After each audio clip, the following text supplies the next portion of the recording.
Membangun sebuah peradaban kuncinya adalah membangun generasi mudanya.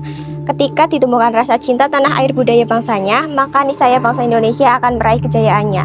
Sebuah permata yang tersembunyi yang ada di salah satu kota Purbalingga, namun masih banyak orang yang belum mengetahuinya.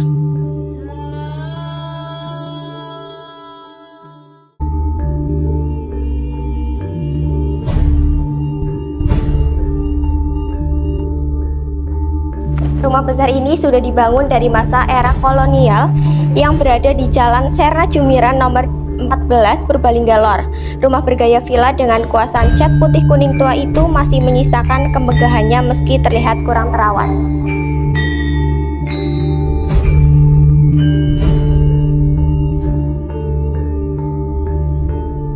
Gantian Koich, seorang tokoh Tionghoa berpengaruh di Purbalingga.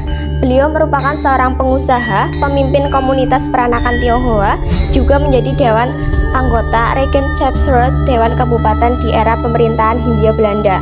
Selain itu, ia menjabat sebagai ofisir pemerintahan kolonial dengan pangkat letnan. Gantian Koich cukup berpengaruh tidak hanya di Purbalingga saja. Ia bahkan masuk menjadi salah satu tokoh yang namanya tercatat dalam buku orang-orang Tionghoa terkemuka di Jawa karya Tong Hong Bun.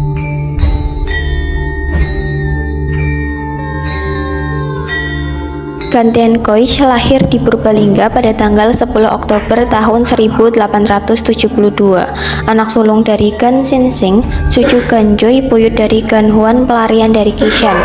Berdasarkan penelusuran tim ahli cagar budaya atau TACW Purbalingga, pada umur 9 tahun, ia sekolah di Jawa dan beralih ke sekolah Hokian di usia 13 tahun. Pada umur 18 tahun, ia berhenti sekolah dan mulai berwirausaha dengan menjual perlengkapan batik di pasar. Usahanya berkembang sampai kemudian membuka toko sendiri dengan nama Toko Gan. Hingga tokonya tak hanya menjual perlengkapan batik, tetapi juga ada alat-alat industri seperti kramerijan atau barang kelontong, provision and drunken atau makanan dan minuman. Dan pada 1 Januari tahun 1914 nama tokonya berubah menjadi NVH Mai Hiap Ho.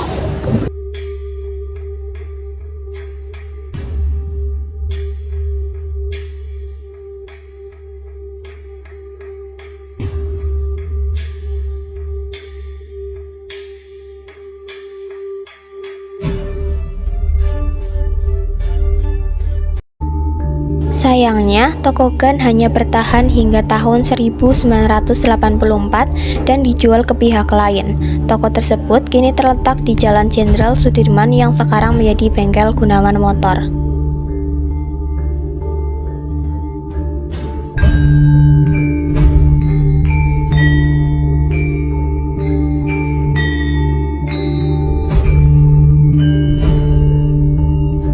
Seperti yang disebutkan di awal, Gantian Koich diangkat oleh pemerintah kolonial menjadi Wixmaster atau opsir untuk komunitas Tionghoa di Purbalingga.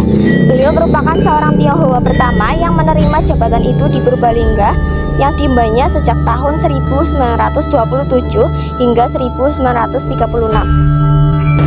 Jabatan ini tidak mendapatkan gaji dari pemerintah namun bergengsi dan memberikan akses politik dan ekonomi yang besar. Biasanya, seorang opsir akan diberi kemudahan untuk mendapatkan kongsi dagang, hak menjual produk tertentu seperti candu, miras, anggota legislatif, dan lainnya.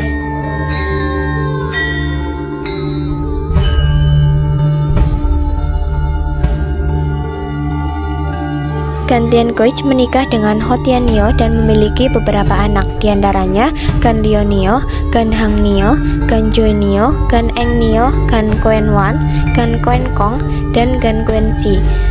Gan Quensi mewarisi dan mengembangkan usaha ayahnya, juga diwarisi rumah tersebut. Kawinnya tanggal 4 Likur, bulan 4, 1918. Sehingga dapet mati kabeh. Kulo tadi kita butuh muroso. Kulo asal Perbun, Kabupaten Kebumen.